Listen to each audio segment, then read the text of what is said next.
Welcome to Transformation 2.0, the podcast for change leaders. My name is Chamar Somaratna, and in each episode, we bring you real conversations with executives, innovators, and experts who are shaping the future of business. Whether you are leading a team, scaling a company, or navigating the challenges of transformation, this podcast will provide you with insights, strategies, and inspiration to drive meaningful change. Join us as we explore what it takes to lead, adapt, and thrive in an ever-evolving world. Let's get started.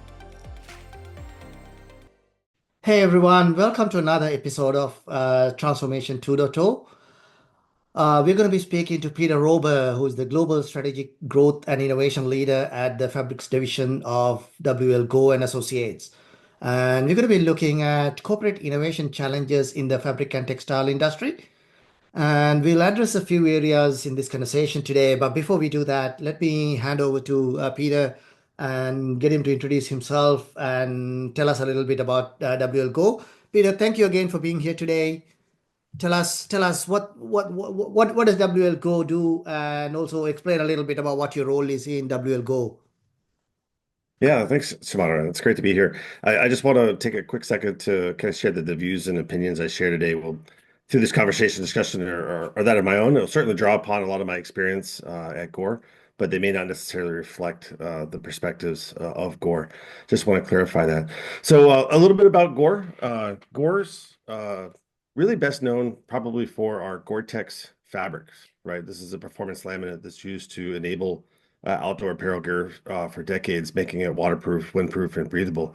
But Gore, at its core, is a material science company that, while known best for Gore-Tex, we've been innovating materials over the last 65 years, and we have a really extensive history of innovation, particularly in applying our deep expertise of fluoropolymers, right, to really solve these tough, challenging problems across many industries, right? A lot of my career has been in medical device, implantable medical devices. So we have a large business there. We have a lot of products across aerospace, advanced electronics, a lot of the mobile cell phones that everyone uses every day. And we have a lot of other, unique material-enabled products across just about any market you can imagine. We have quite a few. We're a global enterprise. We have around, I think we're north of 13,000 associates now. We're approaching, I think, $5 billion in annual revenue. And I think if I look at some of the other stats that we're known for, we're constantly innovating. We have around 3,500 unique inventions worldwide, consistently recognized as a great place to work globally, and also recognized by Fast Company as one of the most innovative workplaces. And thankfully, we're still among the largest privately held U.S. companies. So I've been with Gore for about, it's hard to believe, 28 years, constantly learning, constantly growing, constantly striving to drive impact and improving lives. My role, Chamara, is currently, as you mentioned, a strategic growth and innovation leader. And I want to recognize and kind of call out that that's not a formal title. Gore doesn't have formal titles, right? Everybody here is an associate, right? From any function across our structure, we're really associates. But I call myself that because that's a way to kind of reflect my focus really on empowering teams to explore, build, and scale new business ventures that really strive to drive growth and positive impact. I operate on a day-to-day basis in what I call a player coach role, right? Sometimes that means I could be leading innovation for the front. I could be leading innovation, partnering side by side. A lot of times supporting new venture teams from behind. I'll kind of leave it there, yeah. But maybe just a quick note. Over that 8 years, I came in as an entry-level mechanical design engineer, and I've kind of grown into having global product manager responsibilities in medical device globally. But keep coming back to that front end of innovation and really creating new products and new businesses. Yeah, go ahead. No, thank you for that introduction, and I'm sure that there's a lot of people in Australia that knows about Go. And at the same time, I'm also mindful that there are not a lot of people that might know, but you gave a really good introduction of what WL Go is about. That's really fascinating to see that, you're nearly 13,000 associates worldwide and nearly $5 billion annual revenue, but still considered as one of the best places to work, one of the most innovative companies, and that's continued to grow new revenue lines despite the fact that you had a really successful product lines that have been around for years. And I think that really shows that the corporate innovation culture at Go is something that's definitely there, because you know how to bring new service products into market and create new revenue lines, but at the same time, you know how to maintain existing revenue lines and in the products that you've already brought to market and make sure that they continue to serve you for the long duration. And I think that's what the clear goal of corporate innovation is about. How do you create new revenue and new value, but at the same time make sure that you can sustain the existing values? And to me, I think that's one of the reasons why I really admire WL Go's culture. And I think the fact that you've been there for 28 years says a lot about not just yourself, but also about Go as well. Because I think, people like you who are innovative usually find it quite boring to adapt to sort of the environment that doesn't really provide that stimulation. But I think you being there for such a long time says a lot about Go as well as yourself. The fact that it's an organization that supports continual growth and helps you to do the things that you love. Because smart people like you, they don't want to hang around if things are boring. So the fact that you've been there for 28 years says a lot about the organization as well as your ethos. Um, Thank you, Shimano. yeah. And maybe in terms of the next few questions, what I want to do is, talk a little bit about, what does rapid experimentation means, and what are some of the approaches you take, and maybe talk a little bit about how to make decisions around some of the new products that you're working on. How do we decide, no, this is not working out. Let's just cut our ties here. Oh, yes, the product kind of works, but we feel like we want to take a different direction because it's the current direction is not really working out. Or even maybe it might be just, yeah, I think we're heading in the right direction. How do we make sure that, to keep things going and keep investing to make sure that we have a really solid base for making decisions. And then lastly, I want to talk a little bit about some of the approaches that you use around lean experimentation, to going from lean experimentation to scaling. Because the lean experimentation is good when you're trying to understand the product solution fit and the product market fit, but when you're trying to take it to masses, you need to think about how do we scale that, right? So that's kind of like the third area that I want to deep dive into. Right. So, in terms of the next question, maybe what I'd like to hear is, what does rapid experimentation mean in WL Go's context, in your context? Tell us some of the approaches that you used, adopt in looking at a new product and thinking about how do we get the data that we need to make decisions. Yeah, really, really, really, really great place to start. So, first off, what does rapid experimentation mean in my context? Really, rapid experimentation is a means of learning, right? How can we accelerate our learning and understanding through really the application of the scientific method of discovery, right? We're really looking at understanding what are those critical assumptions that underlie a business, right? Is this a real problem for who? Um, what is the outcome, or what are the jobs to be done, or what is the outcome? How do they measure that? What are they using today? If this is a meaningful problem and it's solved, right? Does it lead to a significant and attractive revenue opportunity?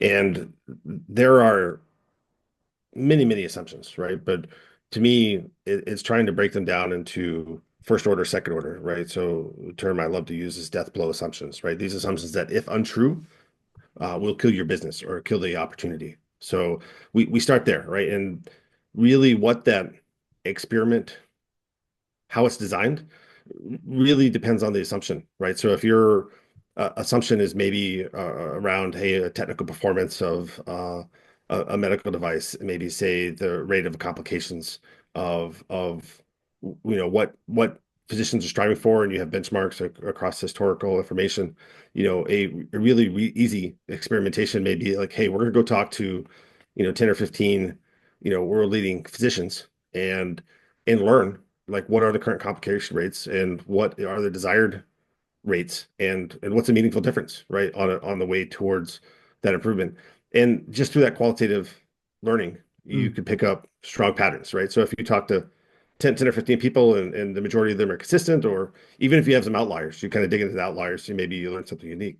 But that's one example of I would say early on in the process, in this certain situation, a really cost-effective way to learn.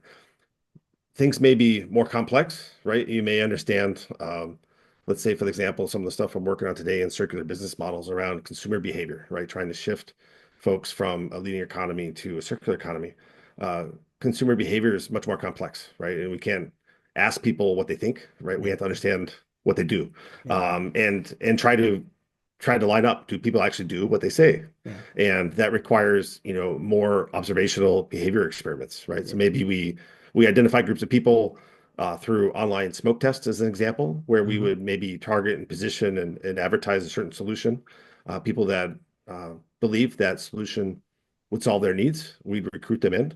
And then maybe we bring them into an actual pilot where we actually provide the service or offering that they believe will address their needs and test and see if it does or not. And if not, we get to learn and advance whether we persist, pivot, or kind of kill it based on Mm. that. But so I think that maybe gives you a range of like maybe Yeah, kind of early starting out, yeah, you have a qualitative kind of experiment, and then maybe something more complex. But really, the question I always try to ask myself and ask the teams that our venture teams is what's the least expensive, most effective way and quickest way mm, to be able mm. to test these assumptions to move Yeah, yeah, forward. yeah. And by challenging ourselves, we can uncover or Mm. discover what that experiment is. That's a good framing. I think what you mentioned at the beginning around dead blow. I think that's a really good way to phrase it. Talking about what are the hypotheses that we want to either prove or disprove, right? And then it's about how do we design the experiment in a way that we can talk to as many people, because at the end of the day, the rapid experimentation still is about talking to customers. But how do we expedite that, right? And then Yeah. obviously, like when you talk about that, the circular economy, yes, some people say they want to go that way, but doesn't mean they'll follow their actions in terms of what they when they vote with their credit cards, right? So you want to bring them Yeah. in and that Yeah. No, it's funny. You're making me think of I always think the saying like, don't bring an opinion to a data fight, right? yeah, Like I think a lot of innovation when it goes wrong is people operate based off of intuition and intuition. untested assumptions. Yeah, And I believe intuition is a very strong asset, yeah, right? But intuition becomes the starting point mm, of what you believe and why you believe it, yeah, to then be able to test that thinking, right? So we've all heard the term hippo, highest paid opinion in the yeah, room, yeah, right? yeah, Could be a great starting point, but we have to use that and convert it into an experiment to be able to test the thinking yeah, that led to that perspective. And if we follow the evidence, most of the time you're in good shape. But if you kind of use intuition and start getting your invested ahead of your evidence yeah. supports it, that's where That's things go dangerous. astray. That's where things go Yes. wrong. Can relate to that. And I think And you we've brought all been a there. We've all been yeah, there. you brought an interesting tangent there, which I don't want to go down, but I will sort of park it for now. You talk about the sort of the hippo and the leadership element. That's probably something I'd like to talk to you, maybe in another episode at some stage, because I know you have some thoughts around leadership, which we've spoken about previously, which I really value, and I think that would be something that would be useful for another episode at some stage later. Yeah, and I will say maybe one comment on that. Yeah. I feel extremely grateful and a bit spoiled, right? Mm, Gore has an incredible culture, mm, right? Where really direct one-on-one communication, and we can challenge each other's thinking in a safe spot. Versus maybe if you didn't have that psychological safety, you kind of do what I say. yeah. Doesn't exist. But the challenge, right? You still got to be able to influence stakeholders and get them on board. So it really involves getting to understand the thinking behind it and Yeah. then leveraging that to drive your work. But Yeah, it's really still great. about Love to come back understanding to that. That's people. Yeah, understanding people and their motivations, and giving sharing the right message so they come along with you. absolutely. It's all a human system. We're all humans. Exactly. All right. Now I think that probably sets us up for the next question that I was going to ask. I think you talked about, yes, if you have an insight or an opinion, that sometimes that's a good starting point, but you need good data to make good decisions, right? So the next question I was going to ask was actually around, what are some of the challenges in actually getting the good data that you need to be able to make these decisions? And how do you set up some of the experiments in a way that you can get the data, and how do you decide how much data is enough data to be able to make the decision based on where you are, so that you can make the next right decision, right? Yeah, yeah, this is a wonderful question, and there's a bit of an art, bit of a science, but to me, it really comes down to leveraging broad perspectives, right? So at Gore, we really use and have developed a stage gate innovation process, right? This doesn't mean we operate linearly, but it really forms the outcomes that our evidence has to address in order to be able to increase funding and move forward. And if we learn, we may have to go backwards, right? Innovation is often circuitous, but I think when we're looking at that different stage gate, we start at first order assumptions, second order uncertainties, and so on, right? We're designing the experiments and we're working together with cross-functional folks that have objective, diverse perspectives, right? For whether it's for marketing, the subject matter experts from the field, it's internal technical experts, whoever's relevant, I think, to that uncertainty or uncertainties to be able to help us. And we use the tool that was developed by George Day called the real win worth process, right? Is this Mhm. product or opportunity real? Yeah. Can we win, right? Do we Yeah. have the unique competitive advantages and Is it worth? capabilities and Yeah. leadership? And if we do, is it worth it? Yeah. And through that framing and bringing in a great diverse group of folks, internal and external, we can triangulate and right Mm. and converge on what are those uncertainties and what do we believe are the experiments that would address those to give us evidence that we can make a decision on, Mm. right? And then that sets our course for work streams to be executed. Obviously, a lot of times those things change based on what we learn, but we bring that back in, and that becomes our objective benchmark or baseline to compare our evidence to, right? So we're not Mm. just kind of getting caught up in confirmation bias and hearing what we want to hear. We can really hold ourselves accountable Mm. and use that same diverse group to kind of assess it and make decisions on where to next. Like maybe the evidence comes in, it's nice and clean, right? That's rarely the case. Mm. Or maybe it's a bit cloudy, but it leads us to that next set of questions or experiments to maybe help clarify. And then running that through, right? Kind of repetitive process, Iterative. right? Yeah. Yeah, you may change different stakeholders in the room based on the sort of focus of the uncertainty, right? You want to have real subject matter experts that can speak to that and really challenge not challenge as a person, but really focus on the thinking behind it. What's the evidence that supports that? What's the thinking behind it? Make sure the thinking's strong and that we're Mm. focused on the right things to be able to move forward. And importantly, not focusing on things that don't matter, right? It's often, right? I'm a chronic overthinker, right? I could be thinking about like, hey, there's 20 uncertainties here. Let's focus on all of them. No, like what are the one or two, right? If the one or two aren't true, the rest of them don't matter. So let's Mm. focus there. Um, bring our energies into there, knock them out as quick as possible, and then start moving on to the next ones.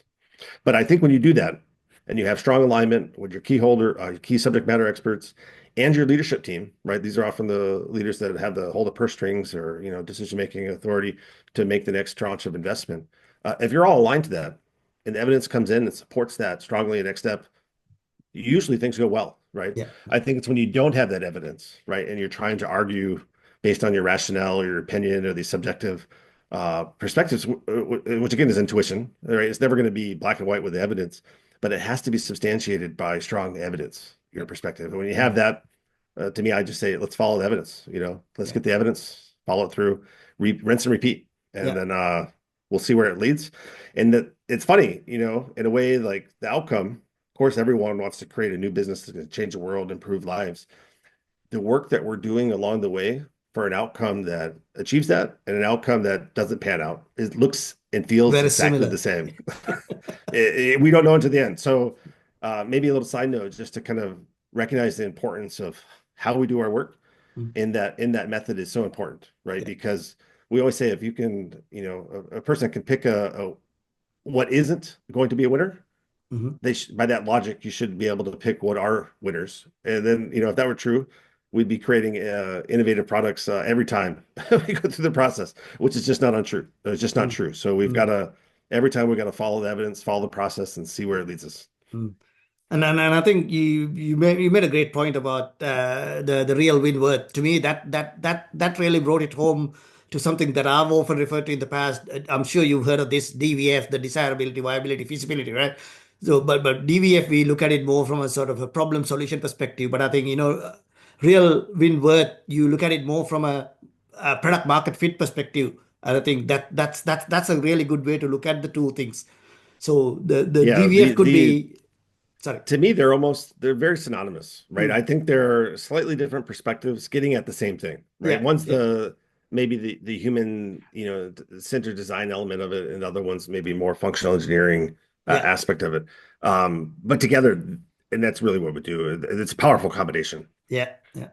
But I think like the last point that you made around, yes, there is a process. Following the process doesn't matter whether they feel the same, but when you follow the process, you know whether you have a winner or whether it's something to toss out, right? And I think that's the important point to me there in that conversation, because it doesn't matter what it feels like when you're going through the motions, but as long as you know that you have a process that works in the organization, just stick to it, Yeah, right?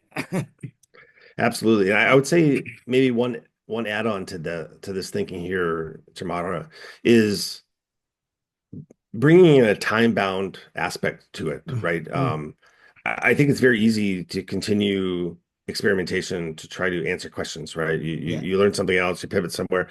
If you can't reasonably answer that uncertainty in a time-bound fashion, yeah, you got to call it, right? yeah, There's other opportunities, and it's very easy to get caught up in like, oh, I got this great learning. Next thing your phase that you're in could be, instead of months, could be a year or yeah, longer, yeah, right? So I think we really got to pick our head up and kind of yeah, look big picture and say like, hey, are we answering this question in a reasonable amount of time? And if not, we have to be conscious of the lost opportunity cost yeah, and to yeah. be able to just kill it and move on. Yeah. Uh, that brings up a very really interesting point that I'd like to unpick a little bit, because for some of the opportunities that you're going to be looking at, I guess the horizon is a bit shorter, right? But for some of them, the horizon is longer, and the size of the prize is much bigger, right? So when you're trying to make that decision between yeah, it's working, but we run out of time to prove whether it's working or not, uh, like how do you have a bit of a degree of variance around based on the opportunity and the actual opportunity cost, or the size of the prize that you're looking at? Yeah, it's a good question, and I want to maybe frame the context. A lot of my experience and perspective, we're really talking new businesses, Yeah, right? A non-derivative. Some people call it H3, some people call it transformative. So, there's a lot of different terminology, but really high levels of uncertainty, building businesses from scratch versus say, hey, I've got an existing business model. I'm going to create a product offering that's a derivative, but it's similar. It uses all the same yeah, business model components, sales channels, et cetera. yeah. Um, to me, it becomes a benchmarking experience and a lot of judgment, right? I Hmm. mean, if you're in new territory, you may not have that specific context for a time bound, but you should be able to look at your history of efforts in similar phases. Mm. And if you're in the average, that's fine. But if you start being like, hey, this is like taking twice as long as Yeah, everything else we've done in the past, yeah. I think you're going to start You getting a need to lot of pressure rethink of a little like, bit. yeah, why are we going to continue to invest here? Yeah, yeah, You better have a very strong rationale that's convincing yeah, of all your investment stakeholders. yeah. Is it the next big thing? Then yes, you want to maybe think about giving it a bit more time, right? Um, Possibly, right? Yeah, But I think some of the best innovators are their best critics, right? yeah. Because no, I think this is a very common kind of feeling. Most innovators who really set out to drive big change, right? Big impact, don't want to waste their time, right? They really want to make a meaningful impact, and time is our most precious resource. So Mm. if an opportunity doesn't have that potential, I think the good innovators can say, hey, like I don't have time to waste here. Based Like here. let's kill this. Yeah, Let's move on. yeah, I think where the challenge, and that'll self-correct itself, right? I yeah, think yeah, folks will be like, yeah, hey, I'm going to propose we kill this now because it's not worth it. I think where the challenge comes in is maybe again you have the bias and you kind of fall in love. People sometimes, and it's very easy to do, to fall in love with the yeah, solution. yeah, You yeah, want to keep pushing, and that passion wants to keep it going. But in reality, the thing should be killed. I think that's where strong cross-functional leadership support and that real Wentworth yeah, yeah. process really helps kind of identify that Mm. and encourage and empower those that are driving it to kind Yeah. of be objective Mm. and Mm. and kind of Yeah. Um, forced decision. Now, I mean, just going along the same line, just want to ask another related question. I know, like, once you made that decision, do you ever keep a pile of these are the things that you killed and sort of go back from time to time to actually see has the times changed where we need to actually rethink this experiment that we did? Maybe when you're doing something else, you all of a sudden realize, oh yeah, this data, it sounds very similar to what we saw in one of the projects that we killed before. Maybe we should go back and pick it up and see. Do you ever do that? Um, I'd be lying if we said no, right? But I think there's an internal joke at Gore. It feels like and and some folks listening to this will relate that sometimes things come back on a 7 year cycle. I don't know what it is about a 7 year cycle. Maybe that cycle's shortening, but sometimes maybe you're too early, right? Maybe you're innovating on something, and we have a lot of creative, innovative folks that are visionary. They may be working on something that's just too far ahead of where the market is, right? Maybe the inflection point isn't there to take advantage of, Yeah. and so so things don't line up, and maybe it goes on the shelf. And a lot of times these are maybe material technology enabling. And then time passes, and then it's like, hey, like things have changed. Maybe And the it's more market's appropriate ready. now. Yeah. Let's bring it back out, and it can get retested. And sometimes it works, right? Okay. But I think it really depends. I would say, I don't have the data sitting in front of me, but I think it probably is less happens, it's successful less Yeah. Yeah. than what you might think. So much is changing, especially in today's world, right? I Mm, mean, oh mm. man, it seems like every day I wake up with Gen A and AI and how fast technology is moving. Um, our behaviors are changing. Yeah, I think at this time of age, we'd really have to fully reassess Yeah. our Have an assumptions and open make sure the mind. evidence Yeah. supports. Yeah. Yeah, yeah, no, definitely that makes sense. And I guess maybe just following on, what I'd like to talk next about is, yes, what you have an idea that you've tested using rapid experimentation, and now you get enough data to actually be able to say, ah, yes, we've got enough data that backs up, yes, this is something that's working out. And once that happens, when you go from that lean experimentation to start thinking about how do we start scaling this, what does that look like in your industry? And I'm mindful that you're working in a space where you're creating physical things. Yes, you need data to actually prove a lot of things, but the data is sort of what gives you the ammunition to make the decision. But Yeah. you still So need to I'll build give the product, right? absolutely. I maybe give a couple different scenarios, from the couple different markets I've worked in. The first being more implantable medical devices, Mhm. and the second being, creating new circular business models. One is maybe a service. Mhm. Certainly, there's physical product at the center of it, but it's existing. And then in the first example, in medical device, you're creating, we invented new products, right? That to be able to solve or address these unmet needs. In the regulated industry, it's a really interesting contrast. It's pretty well defined, right? You have to go through certain regulatory Stages, hurdles right? Yeah. that are very well defined, and there's a lot of precedents. It may be a new product, right? There's different classifications you have to go through testing, but like what you have to achieve with a certain level of evidence, it's kind of laid out for you. And I kind of got spoiled in a way, right? I spent a Yeah. lot of my time in the medical device industry. When I come into I'm now working for the fabrics division and creating new circular business models. There really isn't a precedent there. So contrasting that with medical device and Yeah. like the new circular business models, it really is leveraging that stage gate process Yeah. and bringing the right stakeholders along on the learning journey, right? So let's use an example, the circular business model.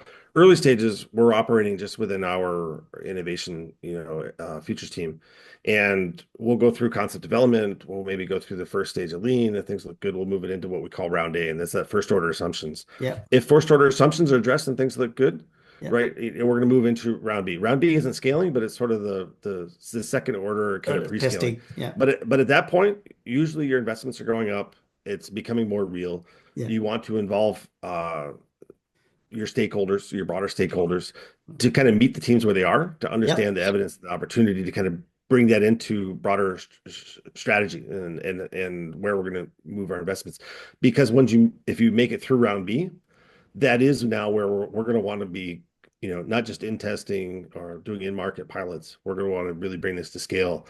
And in order to do so in a large established organization, you you need to operate across your core business Yeah. with your explore business. And we know, I think anybody that's in corporate innovation and transformation understands that's where most ventures go to die. Yeah. And in order to navigate that takes an extraordinary amount of effort Yeah. to not only bring your top leadership along, but to make sure that all of your, I hate the term middle management, but it's all leadership throughout your organization understands its alignment with our higher level goals that we're all aiming for, and that we need to work together to be able to achieve that.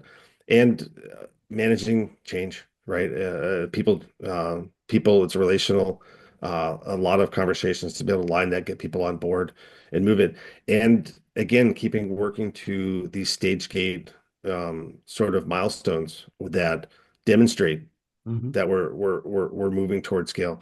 Um, and then, you know, hopefully, things go well. You're able Yeah. to bring it to market and scale. I will Mm. say that I have not brought a new business model, circular business model to scale, right? We're Yeah. kind Yeah. of in Working the through that middle still. of we're in the middle of that right now. And to be honest with you, I think the business model is so radically different than what we've historically done, right? And having been a corporate innovation leader and kind of tuned into this area, learning from others, Yeah. I'm not convinced the systems are in place that we can do it internally, Yeah. and I'm not convinced the opportunity that we're aiming for is actually set up for success within our organization. I think Mm. it's Mm. likely to be most successful if we spin it out an independent organization to have a separate legal entity, have the autonomy and decision-making rights to be able to move at pace as we need. But Mm. we're working through that with those stakeholders to Yeah. kind of bring them on their journey of what are the assumptions, Mm. what's the experiments, what's the learning we're going to do to confirm that, Yeah. Yeah. and then converge on a strategy that we can all support and move forward on. So Mm. hopefully, if I have if I'm fortunate enough to come back on or in the show at some point in the future, hopefully I'll be able to share that story Mm. for you. And I think it will be quite an exciting story. I look forward to hearing about If it. And I think you kind of touched on the next question I was going to ask, which is around the question of existing revenue, new revenue, potential cannibalization. And I think that's what this the new business model you're talking about is essentially bumping against. I'm assuming. Can you maybe elaborate on that a little bit if you don't mind? Yeah, so you know, I think anytime you're creating a new business, right, Mhm. that has overlap in with existing businesses, the one of the first questions is that going to cannibalize, right, Yeah. our current growth opportunities. And sometimes yes or no doesn't mean it's a bad answer, right? I think it's the implications of, and how do we manage that, and are we all aligned, and are we all committed to that. So circular business models, right? Just to folks that are listening that don't maybe appreciate the difference between a linear economy and a circular economy. A linear economy is really what we call is take, make, waste, right? Yeah. You extract resources, you create products, and you use them, and then when they're done, you throw them away, and that's contributing to the global climate crisis. In a circular economy, the materials that you use in the product are kept in circulation as long as possible, and then ideally, when the product is at the end of its use life, those products are either recycled or upcycled or repurposed, and ideally, if they're going into the ground, they actually regenerate the soil and contribute to the improving of the health of the soil. Um, but in that circular model, like let's take an example of I don't necessarily want to speak to the exact thing we're working on, but we'll talk to what a lot of people are doing. They're moving I from think I think maybe taking an access example to like the tools industry, right, where you actually like yeah, I think that's a great the example. So like like tradies bought the tools and then they used it and then they threw it away. But beautiful, now there are beautiful. options for them to actually go hire it, use it, and then when it breaks down, send it back and get a new one. But you That's paying a subscription, right? And I that's love it.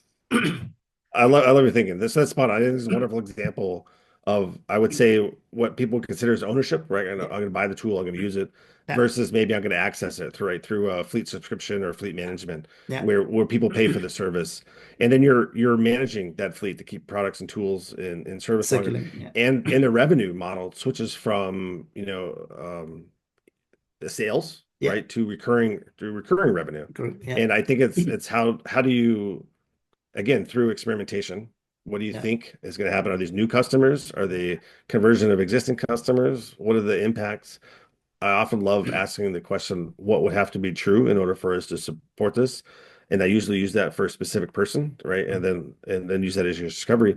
And then again, align on a learning plan, right? Yeah. Like what's the learning plan that we're going to do? And if the data comes back and supports that, are you on board? And if Mm. you have that Mm. alignment, you're usually in good shape. But it really depends, Yeah. right? On the unique circumstances. But I think having that strong alignment, having the evidence to support that, and kind of move in. We're also having some creative conversations right around, hey, let's target new consumers Mhm.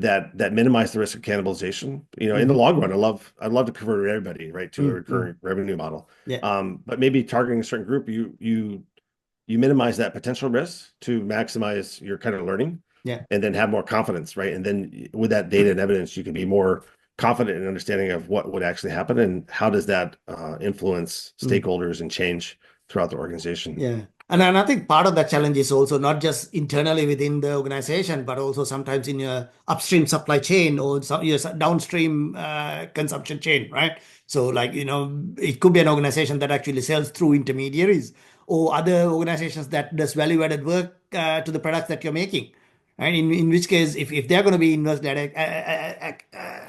affected because of what that shift to the circular economy, then it's something that you're going to navigate carefully because you could be upsetting some of your own customers that are more sort of driving significant revenue for you today, right? And that's a challenge that every organization usually pays a lot of attention to. Absolutely. There's a company.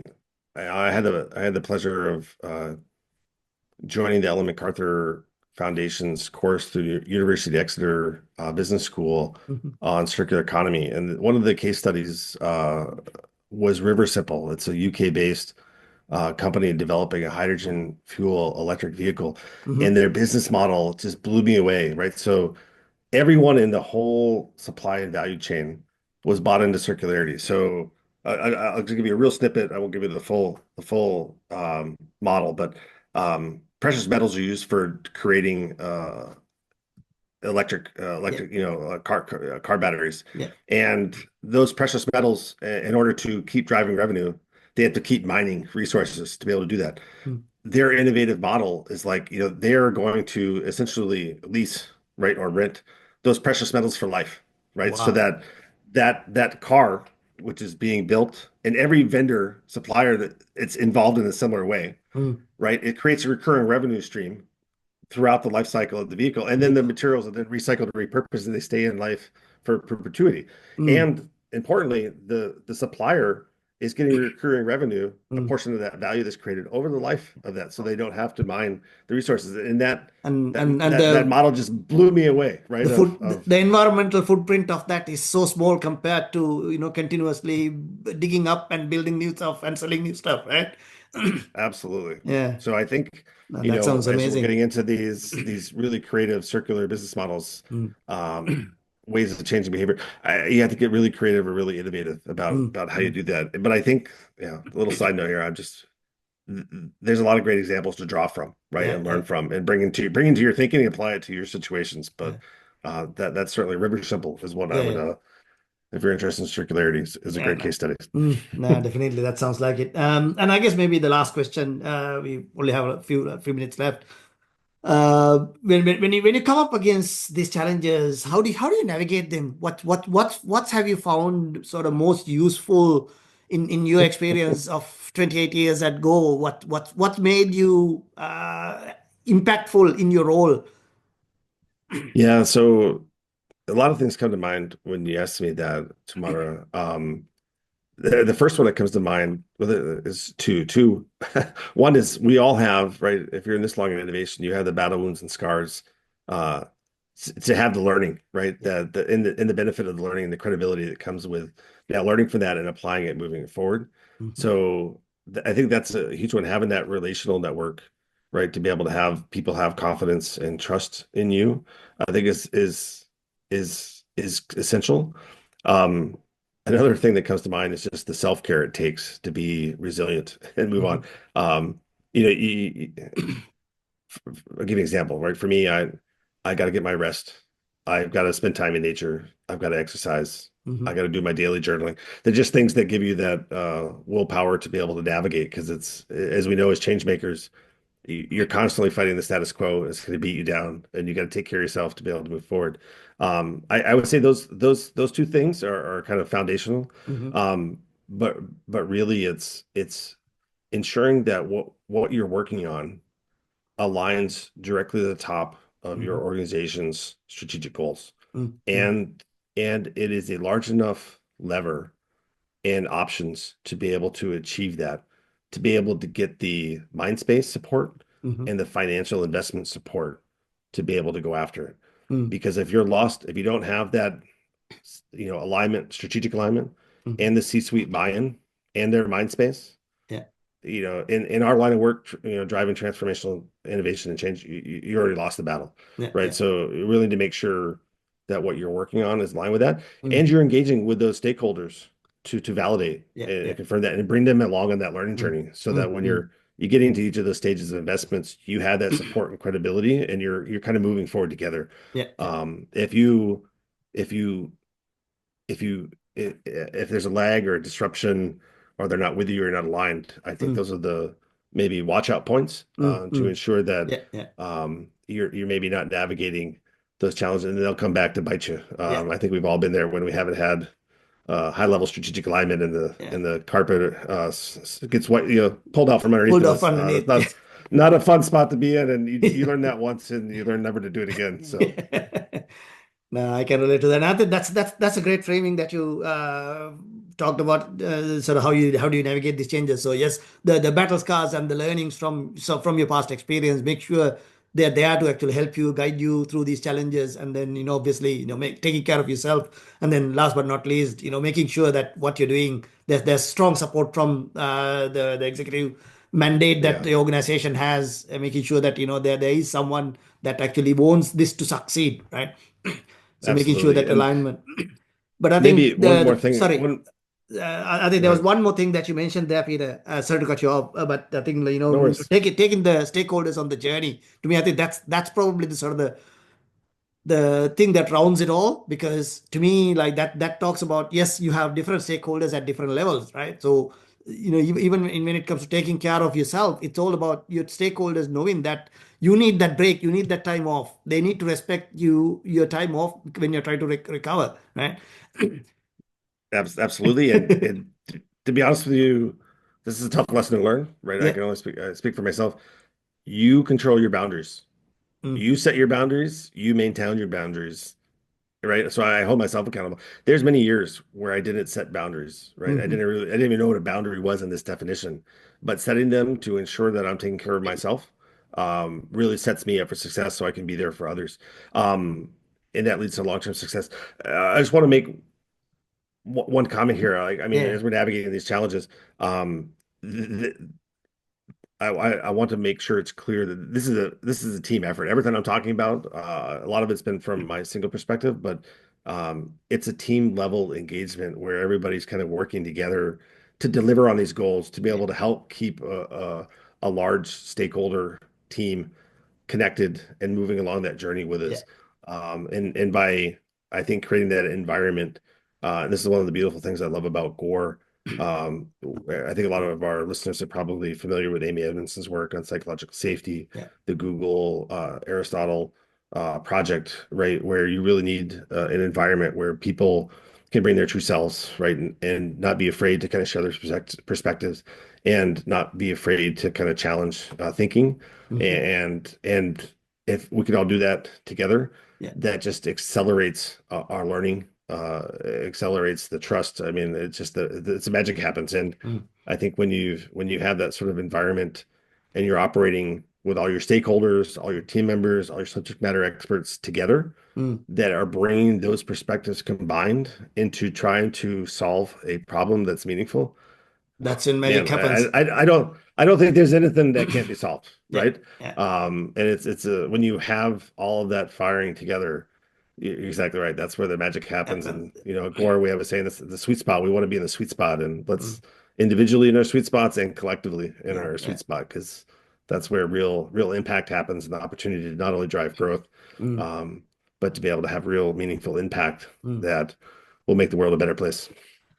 And that's a great note to finish the interview on. And thank you again for coming on the show today, Peter. I really appreciate your time, and I will take you up on that offer to come on the episode on another episode in the future, and maybe we can talk a little bit about teamwork and leadership, because that sounds like that's an area that you are quite passionate about, and I believe that's actually kind of core to a lot of corporate innovation, transformation, strategy, everything that we are passionate about as well, because we definitely know without a team you can't really achieve a lot of these big tasks that you want to achieve. So I definitely like to take you up on that offer to actually come on the episode on a future episode and talk about leadership and team culture. Yeah. So Thank thank you, Tamara. It'd be my pleasure. I look forward to it. thank you so much for your time, Peter. That's it for today's episode of Transformation 2.0. I hope you found insights that will help you lead change with confidence. If you enjoyed this episode, don't forget to subscribe, rate, and review. Your support helps us bring more transformational stories to leaders like you. Stay connected with us on LinkedIn, and if you have a topic or guest you would love to hear on the show, let us know. See you next time.